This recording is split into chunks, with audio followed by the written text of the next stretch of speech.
you guys, welcome back to my channel. If you're wondering why I'm wearing the same clothes as the last video, that's because I'm shooting more than one video in one day. YouTuber things.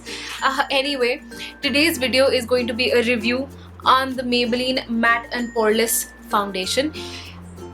I never thought I'd say this, but I love this foundation. I totally understand what the hype is about. It's a beautiful foundation. So let's just kind of move on. This foundation retails for 525 rupees and it comes in a glass bottle from which you can absolutely see through what's going on inside, how much you have left. You can color match yourself and it's a pretty good color match for me actually, just based on the foundation outside. I'm in the shade 128 Warm Nude and it's an absolutely perfect shade match for me, which is surprising because I ordered this online. I ordered this as a part of my Nykaa sale haul, so if you have not seen this yet, it's linked up as a card. Just press on the little eye over there and you'll be able to go to it. Go check that out. I did buy a lot of very interesting things and this was one of them. So the claims on this product is that it is meant for normal to oily skin. I have normal skin that sometimes verges on oily, but not really. If at all I get a little bit oily, it's in my T-zone right here. Other than that, not really. This product applies very well. In the demo, you see that I've done half of my face this side with a beauty blender. Now the thing with the beauty blender is that, as you can see over here, this product does get absorbed, and the beauty blender, I mean this is the Real Techniques beauty blender, it sucks up a lot of the product, which gives you a lot sheerer of a coverage, which is why I had to go in with another full layer of foundation with this to kind of give me a nice medium to medium high coverage, which makes this product also very blendable when using a beauty blender. It's matte, but it's not a flat kind of finish. It's very comfortable. So I found that very interesting because usually matte foundations tend to be a little heavier.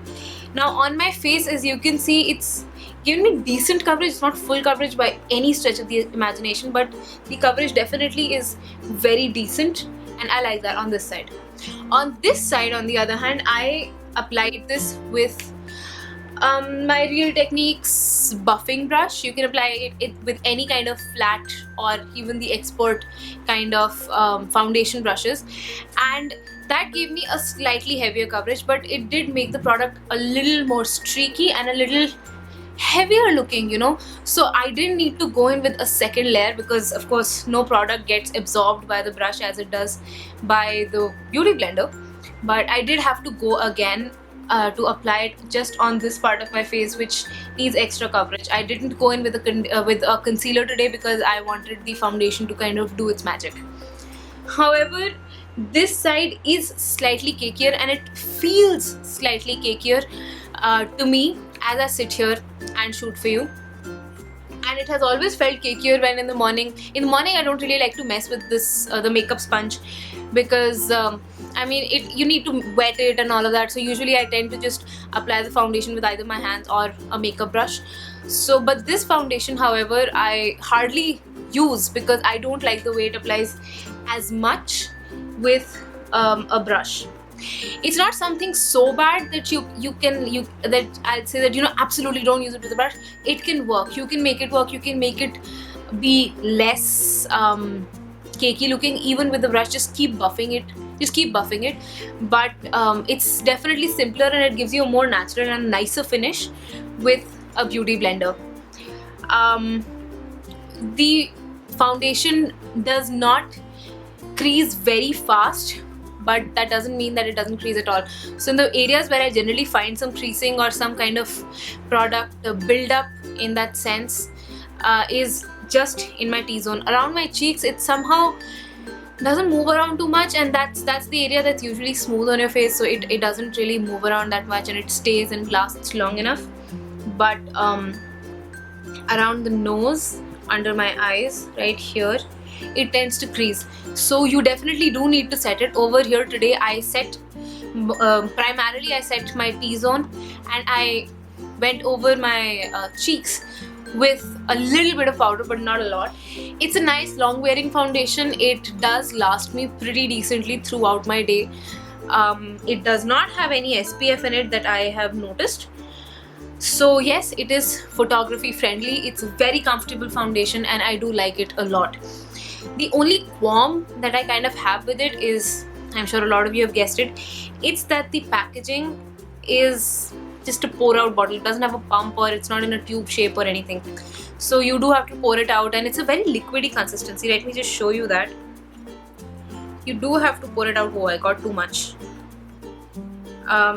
It's a very liquidy kind of consistency. As you can see, it does run a little bit, and when you do pull some out, you have a lot of mess created around the bottle.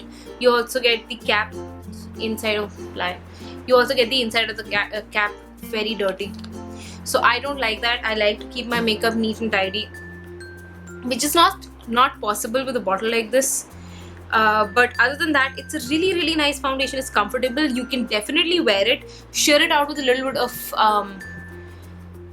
moisturizer, or even mix it in with a shiny primer, like say the NYX Angel Veil primer. If you mix it up with that, then it's going to give you a nice kind of not dewy but a little more skin-like finish than it already has. So yeah, all in all, I love this product. It's affordable, it looks very pretty, it applies very well, especially with a booty bender, and yeah. So that's that. I really hope that you enjoyed this video, and I hope that I have helped in one way in making a decision in case you wanted to buy this product. And yeah, if I helped at all, if you like this video even a little bit, don't forget to give this a big thumbs up and subscribe to my channel if you haven't already. Do follow me on all of my social media. I'll have them listed in the description box. My Instagram, Facebook, Twitter, and my email for those of you who want to be pen pals. So yeah, with that, we finish this video. I really hope you enjoyed this.